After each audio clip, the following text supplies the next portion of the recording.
Every seat's the same. That's what he said with that smug little grin, like he had just put me in my place. What? You think you're a pilot or something? He was the kind of guy who always has to win the moment. You know the type: slick suit, gold watch, eyes that size you up in half a second and think they already know everything. I didn't even answer. I just slid into 13F by the window, my backpack under my seat, my eyes glued to the sky. And then barely a minute later, I muttered under my breath, "Something's closing in." Right on cue, the cockpit alarm screamed, and every head snapped up, the kind of sound that changes the air around you.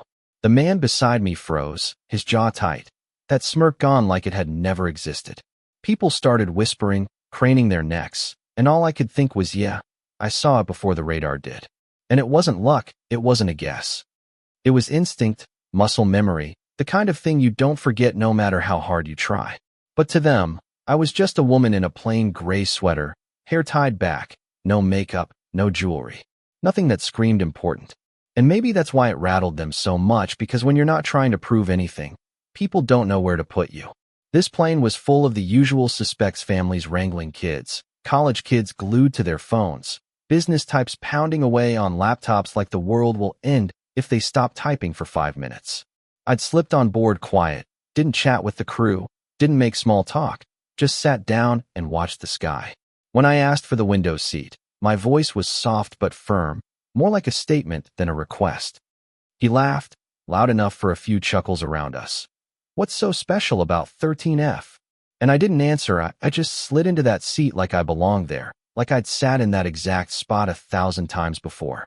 Then came the red-nailed woman across the aisle, leaning in with that condescending smile that could cut glass.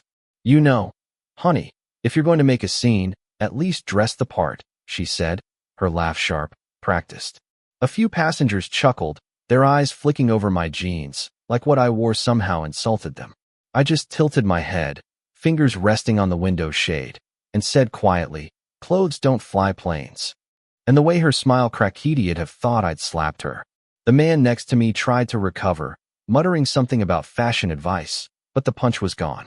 You could feel the shift, the air heavy, people waiting for me to say something more. But I didn't. I just shut the shade, like closing a door.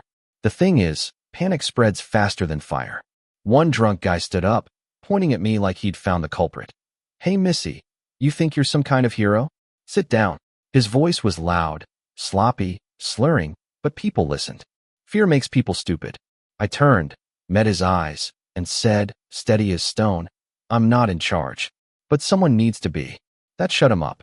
He sat down, muttering nonsense that nobody could hear.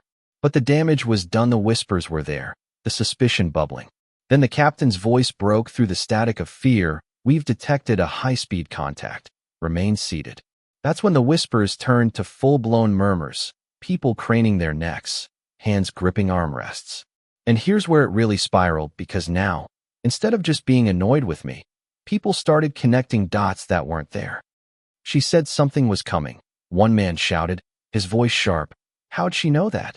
And suddenly, I wasn't just the weird woman in 13F. I was a threat. A spy, maybe, or worse.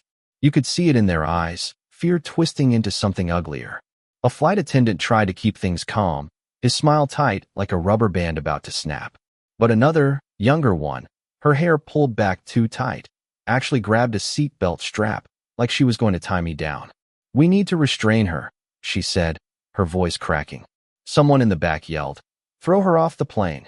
Yeah, you heard that right, throw me off. Fear turns rational people into a mob faster than you'd believe. But then this is the twist: just when the cabin was ready to tear itself apart, the captain's voice came over the intercom again. "Passenger in 13F, please come to the cockpit." Dead silence. Every single head turned toward me. The businessman's jaw dropped. The pearl lady clutched her necklace so tight I thought it'd snap.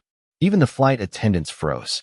I stood up slowly, slung my backpack over my shoulder, and walked down that aisle with every pair of eyes burning into my back. In the cockpit, the captain was sweating, his hands shaking. "You said something was coming. How did you know?" he asked, his voice desperate, not accusing.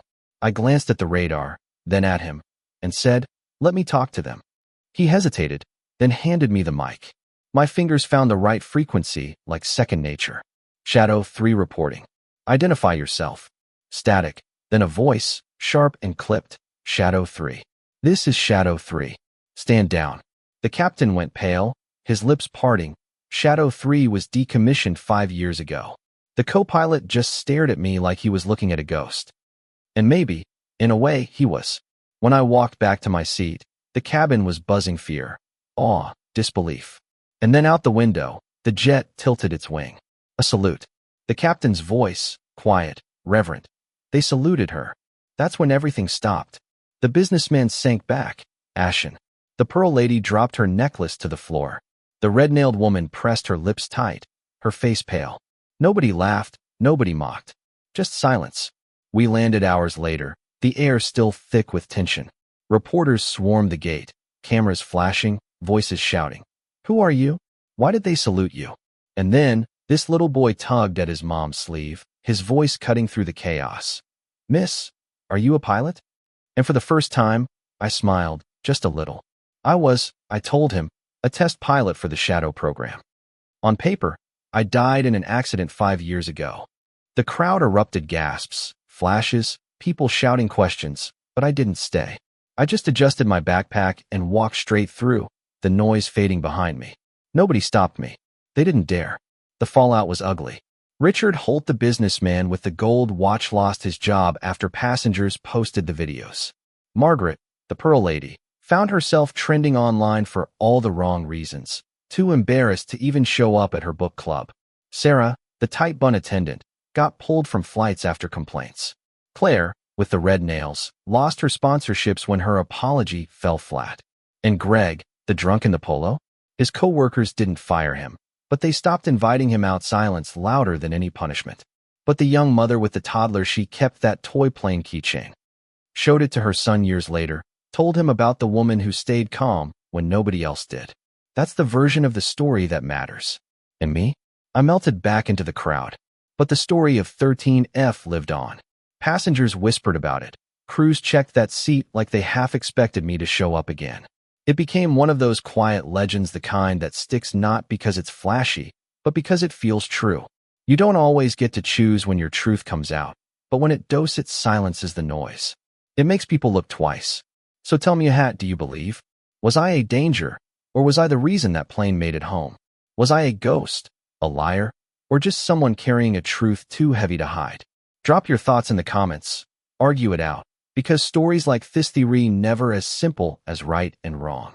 They live in the gray, in the shadows. And that's where I'll leave it.